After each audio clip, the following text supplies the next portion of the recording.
Assalamualaikum warahmatullahi wabarakatuh.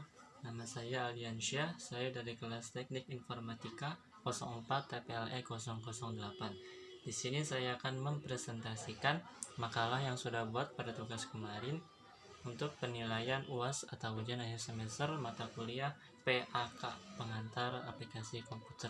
Untuk itu, mari kita mulai presentasinya.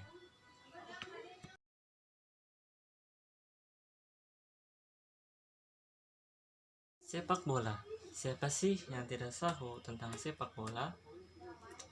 Sepak bola digemari dari mulai anak-anak, dewasa, hingga orang tua pun sangat suka. Lalu, apa itu pengertian dari sepak bola itu sendiri? Sepak bola sebenarnya berasal dari dua kata yang berbeda, yaitu sepak dan bola. Sepak artinya menendang, dan bola itu adalah sebuah benda yang berbentuk bundar. Jadi, sepak bola ini sebenarnya simple, yaitu bola yang ditendang-tendang. Tapi pengertian yang lebih afdolnya yaitu sepak bola adalah olahraga yang menggunakan bola yang dimainkan oleh dua tim yang masing-masing beranggotakan 11 orang. Dan tujuan dari permainan ini ialah untuk mencetak gol sebanyak-banyaknya dengan memasukkan bola ke gawang lawan. Ke gawang lawan ya, bukan ke gawang sendiri. Lalu dari mana sih sepak bola itu berasal? Nah, di sini saya akan menjelaskan sejarahnya secara singkat saja. Sepak bola berasal dari abad kedua dan ketiga sebelum Masehi, tepatnya di Cina pada masa dinasti Han. Lalu, sepak bola terus berkembang dan berkembang sehingga akhirnya di Italia permainan ini cukup sangat berkembang. Lalu pada tahun 1863, saking banyaknya yang suka sepak bola, maka dilakukanlah revolusi sepak bola, yaitu dengan menjadikan sepak bola modern. Sepak bola modern ini terjadi di Freemasonstraven, yaitu tepatnya di Inggris. Karena suatu permainan ini sudah cukup besar, maka dibuatlah sebuah organisasinya, yaitu FIFA atau Federation International Football Association. Pada tahun 1904 FIFA pun dibentuk. Lalu sepak bola di Indonesia. Sepak bola Indonesia sih kapan sih dibentuknya itu? Persatuan Sepak Bola seluruh Indonesia dibentuknya di Yogyakarta, yaitu pada tanggal 19 April 1930 dengan pemimpinnya yaitu Suratin Sosro Sugondo.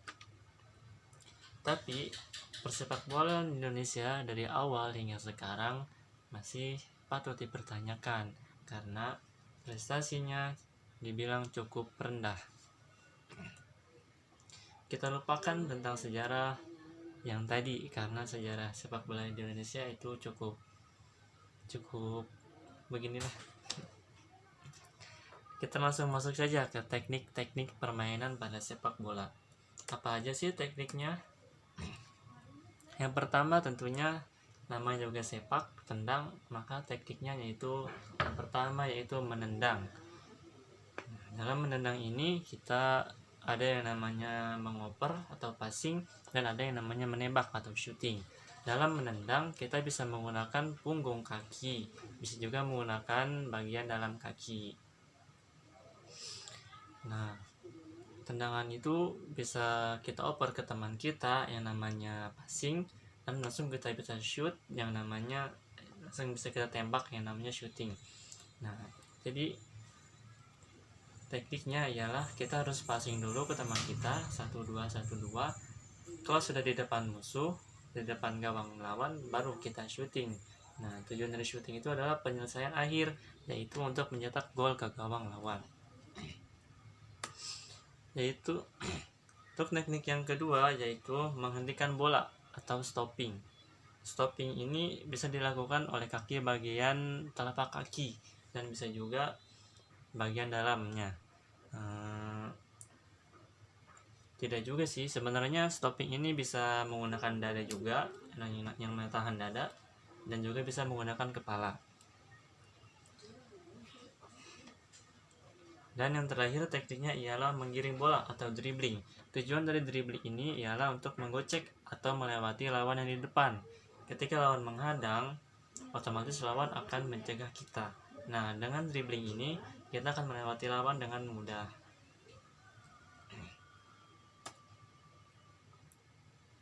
Masuk ke bagian selanjutnya, yaitu ukuran lapangan sepak bola. Bagi yang penasaran, sebenarnya berapa sih ukuran lapangan sepak bola itu? Nah, lapangan sepak bola memiliki panjang 100 sampai 120 meter panjangnya. Lebarnya yaitu 65 sampai 75 meter. Sementara radius lingkaran tengah adalah 9,15 meter dan diameter lingkaran tengahnya itu cukup panjang ya, cukup lebar, yaitu 18,3 meter. Untuk kotak kipernya sendiri memiliki 18,3 meter dan panjang kotak penalti yang di depan gawang itu cetak itu dia ada 39,2 meter. Nah, lebar kotak penaltinya yaitu 16,5 meter. Nah, untuk bagian gawangnya sendiri, gawangnya memiliki panjang 7,32 meter dan memiliki tinggi 2,44 meter. Nah, itu kan kalau pemain bola kan sering nendang penalti tuh, shoot. Nah, jarak titik dari gawang ke titik penalti itu ada 11 meter. Selanjutnya ialah aturan permainan sepak bola. Dalam permainan sepak bola juga tentunya memiliki aturan agar permainan tersebut tetap adil ya, tidak ada kecurangan di dalamnya. Apa aja sih aturan dalam sepak bola itu? Yang pertama yaitu ada posisi pemain. Dalam sepak bola tentu saja posisi pemain harus dibagi-bagi. Yang pertama adalah goalkeeper atau kiper, yang kedua ada fullback, yang ketiga ada midfielder, yang keempat ada striker. Goalkeeper itu apa sih? Mungkin banyak yang bertanya-tanya. Goalkeeper itu ialah penjaga gawang. Tepatnya ialah seseorang yang menjaga gawangnya agar bola tidak masuk ke dalam gawang. Tentunya dengan adanya goalkeeper ini ialah peran yang sangat penting. Jika bola masuk ke dalam gawang, maka timnya akan kalah. Nah, berhubung ada penjaga gawang, ia harus mati-matian menjaga gawangnya agar tidak masuk dan kemungkinan ia akan menang. Lalu fullback. Fullback itu apa sih? Fullback itu ialah yang di depan seorang kiper. Nah, sebelum bola masuk kiper, maka bola itu akan ditahan oleh seorang fullback. Biasanya fullback ini terdiri dari 3, 4, atau 5 pemain. Nah, untuk strateginya sendiri nanti dijelaskan di slide selanjutnya. Yang keempat itu ada midfielder. Midfielder itu ialah pemain tengah. Maksudnya ialah pemain yang mengontrol arus bola dari fullback ke depan striker. Nah, jadi fullback itu menyerang, fullback mengoper kepada midfielder, untuk kemudian midfielder itu untuk mengatur tempo, apakah ia ingin menyerang langsung atau ingin mengoper lagi ke belakang untuk mengulur waktu. Nah, yang keempat ialah striker. Fungsi striker ini juga tak kalah penting dengan goalkeeper ya, karena striker ini berfungsi untuk menyerang lawan. Jadi bola yang sudah masuk ke kaki striker, maka striker itu harus benar-benar memaksimalkannya. Ia harus dengan tepat membidik gawang dan men-shooting atau menembak bola tersebut ke kiper lawan. Kalau keempat posisi pemain ini bisa bekerja sama dengan baik, maka tentu saja kemenangan itu akan mudah diraih.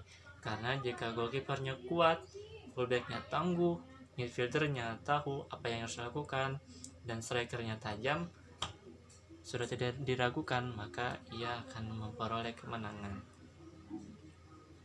Terus selanjutnya aturannya ialah lama permainannya. Kita semua pasti sudah tahu kan bahwa sepak bola itu permainannya lamanya ialah 2 kali 45 menit. Kenapa 2 kali 45 menit?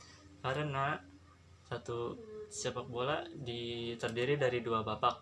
Babak pertama ialah 45 menit dan babak kedua sama 45 menit juga.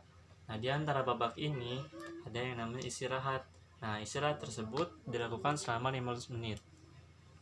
Setelah selesai babak pertama, maka akan masuk ke babak yang kedua selama 45 menit. Jadi 2 kali 45 menit, total permainan sepak bola lamanya ialah 90 menit. Dalam kompetisi resmi atau kompetisi istilahnya cup seperti Piala Dunia atau Liga Champions dan Liga Eropa, jika ada pertandingan yang seri sampai 90 menit, maka pertandingan akan dilanjutkan selama 2 kali 15 menit atau yang namanya extra time. Dalam extra time tersebut, kedua tim yang berhadapan harus sungguh-sungguh, harus bisa menemukan kebuntuannya sehingga mencetak gol di babak tersebut. Nah, jika kedudukan masih 0-0 atau 1-1 atau seri lah, maka dilanjutkan ke yang namanya penalti. Dalam tendangan penalti tersebut tidak memakai waktu, tapi ia memakai skor.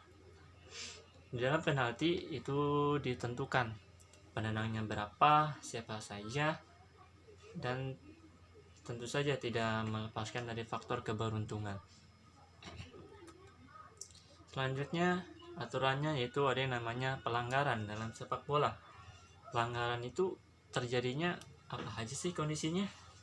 Yang pertama, pelanggaran bisa terjadi saat pemain menyentuh bola dengan tangan atau yang namanya handball. Ingat ya, yang boleh menyentuh bola ialah hanya seorang kiper atau penjaga gawang. Itu pun kiper tersebut harus berada di dalam kotaknya. Jika ia memegang bola di luar kotak tersebut, maka itu juga akan terjadi pelanggaran. Yang kedua ialah pemain melanggar lawan atau ini yang namanya fouls. Melanggar lawan itu maksudnya seperti men-tackle lawan secara keras, maka lawan tersebut jatuh. Itu bisa namanya pelanggaran. Atau ada yang namanya juga body charge. Body charge itu seperti menyikut atau membanting lawan menggunakan tubuhnya secara keras. Itu juga bisa menimbulkan pelanggaran. Nah, yang ketiga ialah penjaga gawang menangkap bola back pass. Apa sih itu bola back pass? Maksudnya itu ialah bola dari fullback yang tadi sudah dijelaskan. Fullback itu seseorang yang berada di depan kiper yang menjaga striker musuh. Nah, jika bola ada di kaki fullback tersebut, kemudian fullback tersebut mengoper ke kiper, maka kiper tidak boleh menangkap. Jika kiper itu menangkap, akan ada yang namanya pelanggaran. Dan tentu saja itu merupakan kerugian besar bagi sebuah tim. Yang keempat, yang terakhir ialah pelanggaran dapat terjadi apabila penjaga gawang menangkap bola di luar kotak penalti. Itu yang sudah dijelaskan tadi ya. Walaupun kiper ialah seseorang yang boleh memegang bola, ia tidak boleh memegang bola di luar kotak penalti. Ia memiliki areanya sendiri, jadi ia tidak boleh menangkap bola di luar kotak penalti. Dan selanjutnya aturannya ialah wasit dan petugas lainnya. Petugas lainnya ini ialah pembantu wasitnya. Dalam pertandingan sepak bola resmi, terdapat 4 petugas yang memimpin jalannya pertandingan, yaitu ada wasit utama, ada 2 hakim garis, dan ada seorang petugas di pinggir tengah lapangan. Petugas di pinggir tengah lapangan itu fungsinya apa sih? Tugasnya apa? Nah, dia itu tugasnya untuk memegang papan. Kalau kita sering lihat di TV, dia itu tugasnya memegang papan yang bisa merubah-rubah angka. Nah, fungsinya itu ya untuk memberikan tambahan waktu atau memberitahu ada seseorang pemain yang diganti oleh pemain lainnya. Misalnya Cristiano Ronaldo nomor 7, maka di papan itu ada nomor 7. Ia diganti oleh Messi yang bernomor 10. Nah, di papan itu ada. Kalau misalnya tambahan waktu nih 5 menit, maka wasit yang di pinggir lapangan tengah itu memegang papan, mengangkat papan tersebut, bertuliskan angka 5. Maka itu artinya tambahan waktu 5 menit. Tambahan waktu ini bisa dilakukan di babak pertama maupun babak kedua. Selanjutnya, wasit tugasnya apa sih? Wasit itu bertugas untuk memimpin jalannya pertandingan seperti moderator dalam sebuah seminar atau rapat dan lainnya. Moderator biasanya akan memperkenalkan, akan mengatur segalanya tentang seminar tersebut. Nah, wasit juga begitu. Wasit bertugas untuk mengatur jalannya pertandingan, yaitu dengan cara memberikan hukuman dan peringatan atas pelanggaran yang terjadi di lapangan. Masing-masing penjaga garis itu wasit yang dua tadi tuh ya, kan ada wasit utama, ada dua orang hakim garis. Nah, hakim garis ini namanya penjaga garis. Dia itu bertanggung jawab untuk mengawasi setengah bagian dari lapangan. Jadi wasit yang dua itu dia dibagi setengah dan setengah. Jadi dia itu mengawasi permainan. Ketua hakim garis ini berfungsi untuk mendeteksi pemain apabila melakukan offside atau handball atau lainnya yang tidak dilihat wasit utama. Jika terjadi offside, maka wasit yang hakim garis itu akan mengangkat bendera. Itu tandanya offside. Jika terjadi handball, wasit yang di pinggir lapangan itu mengangkat bendera lagi dan menjelaskan bahwa itu handball. Dan begitulah tugas seorang wasit. Dan selanjutnya ialah wasit memiliki peluit. Sudah jelas ya, bukan tukang parkir saja yang memiliki peluit. Wasit juga punya peluit. Peluit itu tugasnya untuk menandakan. Jadi wasit nggak terlalu capek teriak-teriak.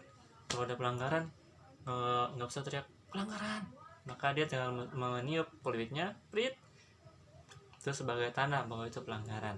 Dan tiupan peluit itu juga sebagai tanda mulainya suatu pertandingan dan berakhirnya suatu pertandingan. Misalnya baru mulai nih babak pertama, maka ditiup prit. Nah, akhir babak pertama 45 menit ditiup lagi peluitnya. Dan kalau mulai babak kedua, wasit itu akan meniup lagi, setelah berakhir akan meniup lagi. Selanjutnya kita akan masuk ke dalam taktik permainan dengan sepak bola itu sendiri. Setelah aturan-aturannya dan sejarahnya dan pengertiannya sudah tahu, kita masuk ke dalam taktiknya. Ada banyak sekali taktik yang ada di dalam sepak bola. Taktik ini bisa berupa formasi atau susunan pemain. Nah, formasi yang biasa dipakai dalam permainan sepak bola adalah ada yang namanya 4-4-2, 4-3-2-1, 4-5-1, 3-4-3, 3-5-2, 4-3-3, dan masih banyak lagi. Lalu siapa sih yang menginstruksikan formasi ini atau susunan pemain ini? Susunan formasi ini ditentukan oleh kepala pelatih dari sebuah klub atau sebuah negara yang berkompetisi. Tergantung strategi mereka. Mereka apakah ingin bertahan strateginya, atau langsung menyerang, atau bertahan lalu menyerang. Nah, untuk formasi yang bisa dipakai itu biasanya menyerang. 4-4-2, 4-3-2-1, 4-5-1, 3-4-3, 3-5-2, 4-3-3 itu biasanya menyerang. Nah, untuk formasi bertahan biasanya menggunakan 5 back, 5-3-2 atau 5-3-2, 5-3-1-1, atau di sini 4-3-2-1 juga bisa formasi bertahan. Maksudnya apa sih 4-4-2, 4-4-3, 4-3-3, 4-5-1? Maksudnya ialah di dalam permainan sepak bola kan ada 11 pemain. Nah, satunya itu ialah skipper. Maka skipper tidak dihitung ke dalam formasi. Yang dihitung ke dalam formasi ialah fullback, midfielder, dan striker. Fullback itu bisa berjumlah 5. Jika misalnya fullback berjumlah 5, midfielder 3, dan striker 2, maka total 10, dan kiper 1, jadi 11. Nah, jika fullbacknya 4, midfieldernya 3, dan strikernya 3, 4 tambah 3 tambah 3, maka 10, dan seorang kiper 1, jadi 11. Jadi begitu maksudnya. Misalnya formasinya 4-4-2, maka formasi tersebut terdiri dari 4 fullback, 4 midfielder, dan 2 seorang striker. Jadi ada 4 fullback, 4 midfielder, dan 2 striker. Atau misalnya contohnya ada formasi 4-3-2-1. Itu kelihatannya banyak tuh angkanya, padahal sebenarnya sama, yaitu ada 4 fullback, ada 3 midfielder, dan 2 midfielder di depannya, dan 1 striker. Jadi biasanya itu dilakukan untuk formasi pertahanan. Dan ada juga 3-4-3. Jadi dia memasang 3 pemain belakang atau fullback, 4 orang midfielder, dan 3 orang striker. Begitu pengertiannya, penjelasan singkatnya. Dan taktik yang dipakai sebuah tim juga berubah-ubah tergantung dari kondisi yang terjadi selama pertandingan berlangsung. Misalnya babak pertama bisa saja formasinya 4-4-2 karena mungkin dia keseringan keserang oleh pemain musuh, maka diganti oleh formasi bertahan, yaitu 5-3-2 dengan 5 fullback. Nah, dengan 5 fullback itu dia akan lebih kokoh. Misalnya seorang pelatih tersebut melihat kondisi musuh sudah lemah. Nah, dari formasi 5-3-2 tersebut bisa dirubah lagi menjadi 3-4-3 dengan 3 fullback, 4 midfielder, dan 3 striker. Jadi begitu. Nah, pada intinya 3 taktik yang digunakan yaitu ada yang namanya taktik bertahan, ada yang namanya taktik menyerang, dan ada yang namanya taktik normal. Selanjutnya ialah sarana dan prasarana dalam permainan sepak bola. Tentu saja kita tahu sebuah permainan yang paling murah itu adalah lari. Dan sepak bola ini masih murah sih karena terjangkau harga-harganya. Bisa saja kalau dulu kita bermain sepak bola hanya bermodalkan bola plastik dan sebuah gawang yang terbuat dari sendal kita yang tumpuk-tumpuk itu. Nah, untuk sekarang karena lebih modern, permainan sepak bola terdiri dari ada yang mainnya bola itu sendiri, kostumnya, gawang dan jaring, dan tentunya lapangannya. Bolanya sendiri ialah syarat yang wajib karena yang namanya sepak bola. Kalau nggak ada bola namanya sepak doang. Berarti pemainnya cuma tenang-tenangan doang, nggak ada bolanya. Yang kedua ialah kostum. Kostum di sini mencakup baju, celana, kaos kaki, dan sepatu, serta aksesoris untuk melindungi tulang kaki yang namanya deker.